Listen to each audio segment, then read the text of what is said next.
Hi friends, welcome to my channel. Today's layout process is layout process number 200. Can you believe that? I have made 200 process videos and uploaded them to YouTube. Maybe more if they're part of a hop, because I don't think those would be numbered. Pretty cool, right? I was impressed with myself too. Anyway, so I'm starting off with a white piece of cardstock, which measures 12 by 12. I am using my Recollections paint palette. This is just a watercolor palette. And I showed you at the beginning of the video that I am using the Cocoa Vanilla Studio Sunkissed collection. And it's a very bright and summery collection. And I thought it'd be perfect to document a photo of my daughter this past summer in the backyard swimming pool. And so I wanted to do a bit of watercoloring, I guess, behind for the background. And so I took the colors from the collection, and there's a specific page in there that has like this ombre kind of blue to teal to a brighter yellow green.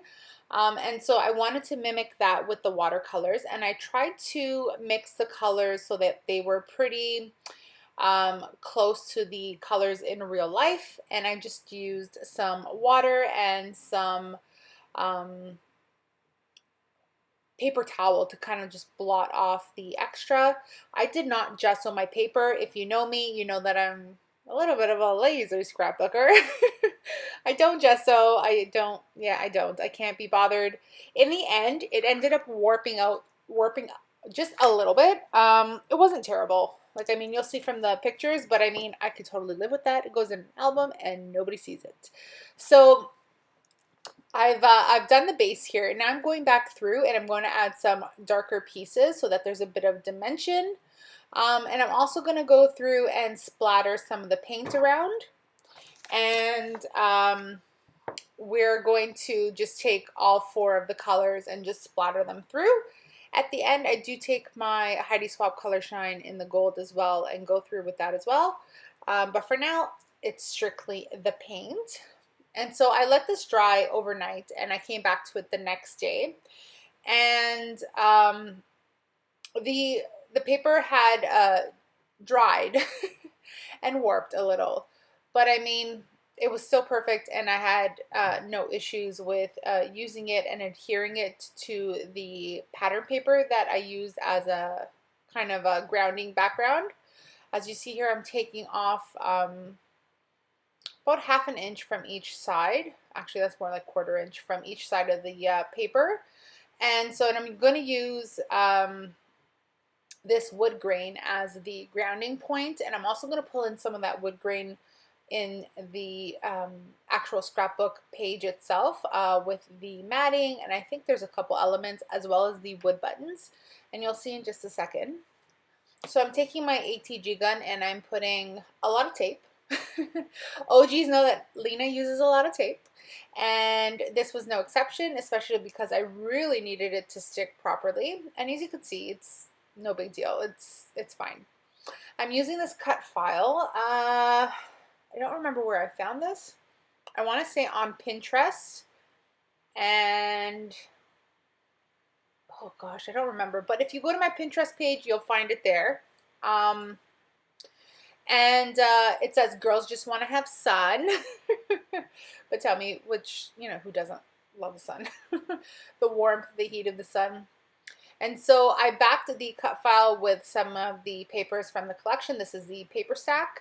And to not waste the paper, I decided that I was going to try to keep them as whole as I could and use them for matting purposes. And you see that the back of that photo there has the cutout of the silhouette cameo that I used and from the cut file.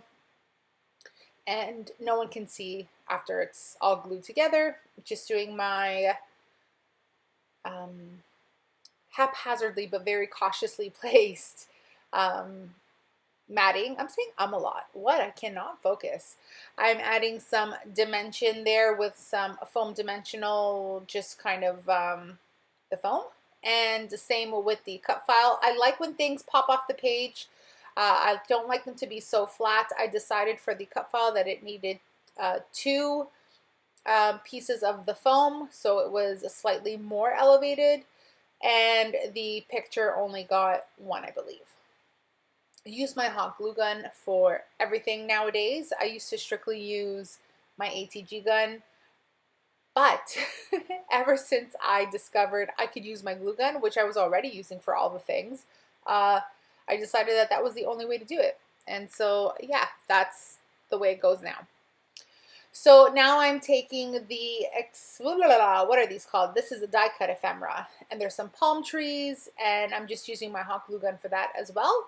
I'm thumbing through. I really like that cloud. It ends up making an appearance, but I know that really I need to add more layering pieces behind my photo there.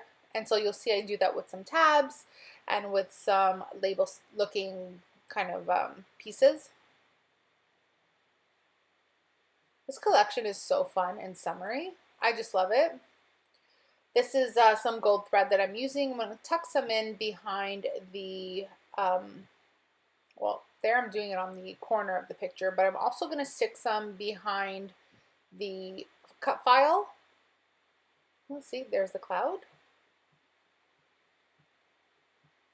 And that little tab that says captured, and a yellow heart to bring my yellow across.